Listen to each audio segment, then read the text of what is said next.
Good morning everybody. Good morning. आज आप लोग की क्लास है 12th का इतिहास।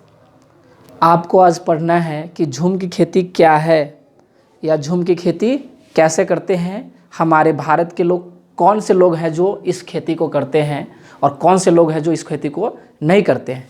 यह बहुत इंपॉर्टेंट क्वेश्चन है। 2 से 3 नंबर में आपको पूछते हैं एग्ज़ाम में। तो यहाँ लिखा है क्या कि झूम की खेती क्या है, यानी झूम की खेती क्या है, कैसे करते हैं, यह कौन करते हैं।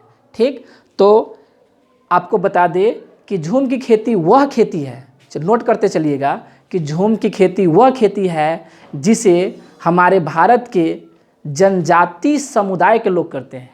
कौन से समुदाय के लोग? जनजाति समुदाय के लोग करते हैं। इस खेती में कोई एक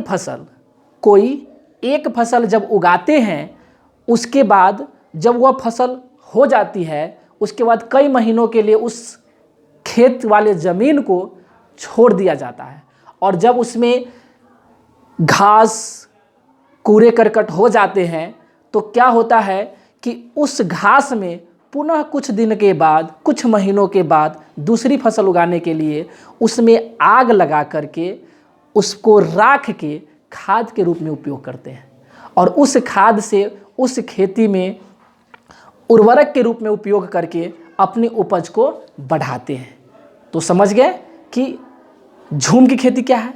इस खेती में हम किसी भी खाद बीज का प्रयोग नहीं करते हैं। जब भी हम करते हैं तो राख का प्रयोग करते हैं और राख से ही हमारी खाद बीज बन जाते हैं और उससे उपज होती है। और यह उपज हमारे जनजाति समूह के लोग ही कर पाते हैं, ऐसा दूसरे लोग नहीं करते हैं। और यह हम कुछ महीनों तक छोड़ देते हैं। जब खरपतवार हो जाते हैं तो सूख जाती है और उसमें आग लगा करके राख को अपने खाद के रूप में उपयोग करके इस चीज़ को अपना फसल उगा करके अपना जीवन यापन करते हैं। तो ये जनजाति समूह के लोग करते हैं। कहीं डाउट? चलिए डाउट ठीक है। अब देखिए अगला क्वेश्चन क्या कहता है कि कलिंग युद्ध, चलिए क्वेश्चन लिख देते हैं कि बहुत इंपॉर्टेंट क्वेश्चन है। कलिंग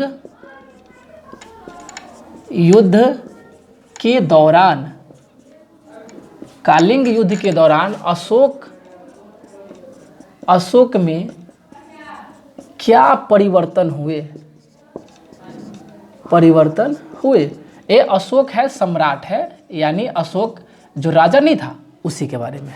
ठीक, तो कहता है कि कलिंग की जब युद्ध हुई थी तो उस युद्ध में अशोक पर क्या प्रभाव पड़ा था या क्या परिवर्तन अशोक में हो गया था। यानी कलिंग के युद्ध के बारे में पूछे तो आप सीधा ध्यान करोगे अशोक सम्राट पे। तो इस कहानी का और इसमें क्या हुआ था, इस चीज़ के बारे में आपको लिखना है। यानी उसके समय जो अशोक सम्राट थे उन्होंने क्या किया।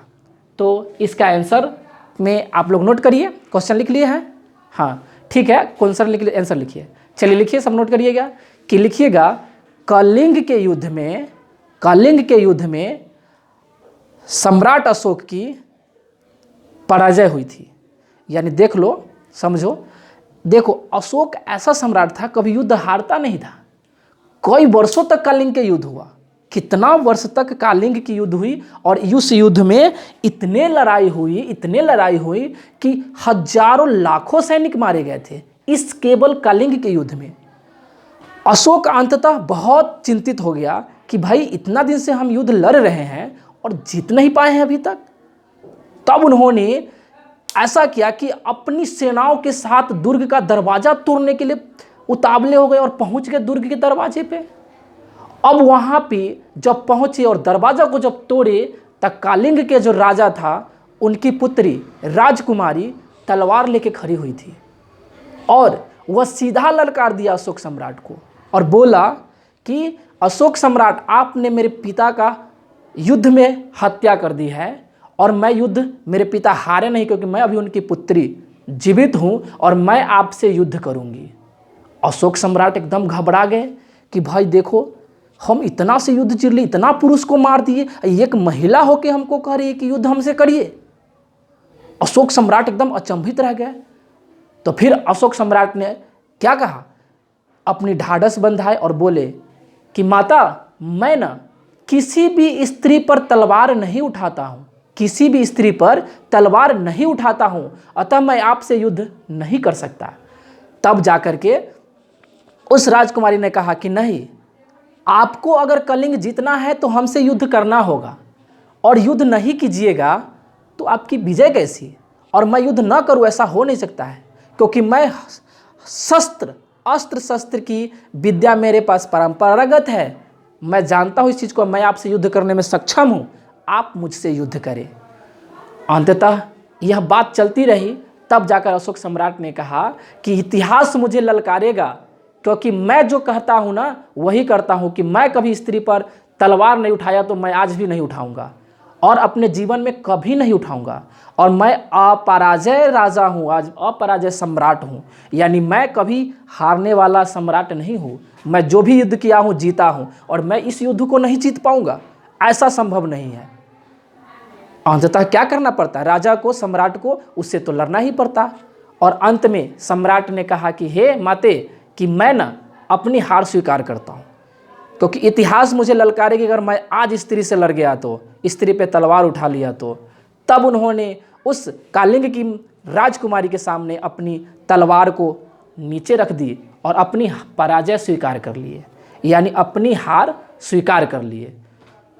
तब जाकर के उन्होंने ऐसा स्थिति देखा सम्राट अशोक की राजकुमारी ने, तो अंततः वो भी विमुक्त हो गई, विलाप करने लगे कि आखिर में यह कैसा समय है। तब जाकर के राजा सम्राट अशोक ने क्या किया कि बौद्ध धर्म अपना लिए, और उस धर्म में अपनाने के बाद वह एक सत्य अहिंसा के रास्ते पर चलने लगे। वे लोगों को उपदेश देते थे कि लड़ना झगड़ना नहीं, युद्ध में कुछ नहीं रखा है, युद्ध कभी करना ही नहीं चाहिए, भाईचारे आपसी मतभेद को भुलाकर भाईचारे बनकर रहेंगे। और ऐसे करके कलिंग के युद्ध में अशोक सम्राट की हार हुई थी, और हार एक स्त्री के कारण। अगर उस जगह कोई पुरुष रहता तो युद्ध तो युद्ध होता, लेकिन युद्ध हुआ था क्योंकि कलिंग के जितने भी पुरुष थे सब मारे जा चुके थे, सभी की हत्याएं हो चुकी थी युद्ध में, केवल महिलाएं बची हुई थी, और महिलाएं अपनी शान के लिए लड़ना कम नहीं किए थे। तो समझ गए इस चैप्टर को, इस युद्ध को, इस क्वेश्चन के आंसर को। चलिए ठीक है, चलिए नेक्स्ट क्वेश्चन चलते हैं। धन्यवाद।